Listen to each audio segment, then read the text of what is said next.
They were amazed it had happened again.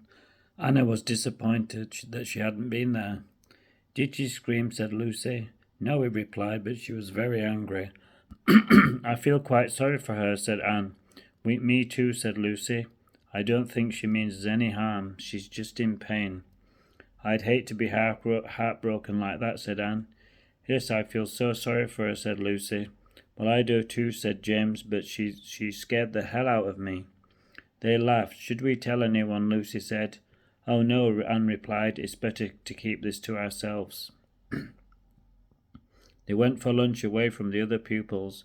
They chatted about the exam that was coming tomorrow. James sounded cocky, but in reality they were all nervous. "I was hoping there wouldn't be exams in the afterlife," said Anne dejectedly. Me too," said Lucy. "I think it's their way of giving us some purpose," she added helpfully. "It's not all bad," said James brightly. "At least we don't have to work." Later that evening they all tried to cram in some more revision, and James lay on his bunk bed, reading a poetry book. He especially liked the World War One poets. He was actually a sensitive soul underneath, and although he hated war, he found their heroism compelling and inspiring. After a while he wondered how the girls were getting on, as none of them seemed super studious. He was drifting off to daydreamland again when there was a knock on the door, and it was Anne. "Hi," she said, and sat on the edge of the bed. "How's the poetry going?" she asked, interested. "It's okay," he said with a smile.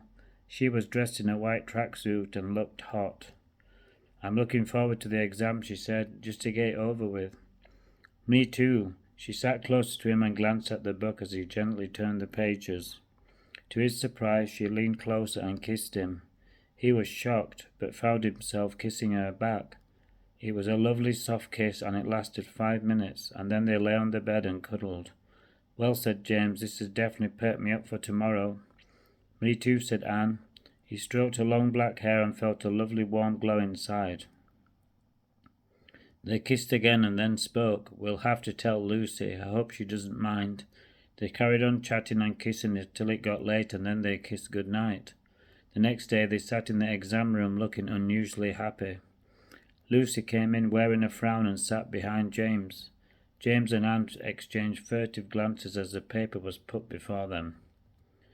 James was concentrating hard. He had always found exams stressful and boring. They seemed to turn his mind to mush. He was so excited the night before that it was hard to concentrate. He looked round and saw the others scribbling away manically. He tried to kick into gear. Although he had revised a lot, most of it went out of the window when he looked at the paper. His mind was a complete blank. All the things he had read came back to him in the wrong order. He began to sweat and he could feel a headache begin to appear. He began scribbling furiously. He didn't know the answer. Then he'd guess. He was determined to fill up the paper no matter what. The hands of the clock seemed to speed up. Every time he looked, his only consolation was that he could be with Lucy when it was over. He began to sweat as each question was harder than the next. Who did what and when? He didn't care. What is the capital of this and that? He got so stressed that he felt like ripping the paper up and storming out. Eventually he gathered his thoughts up enough to answer a few of the questions with some knowledge. He could see Lucy and Anne writing away with ease. He looked at the clock to see there was only 5 minutes left. He answered the last few questions in a frenzy. Finally the exam ended and they went to lunch. James decided to tell Lucy over coffee that he was a bit worried that it may harm their friendship. In his mind they were a team and he didn't want to break it up. He took Lucy to one side and told her. She didn't look happy, but she accepted the situation.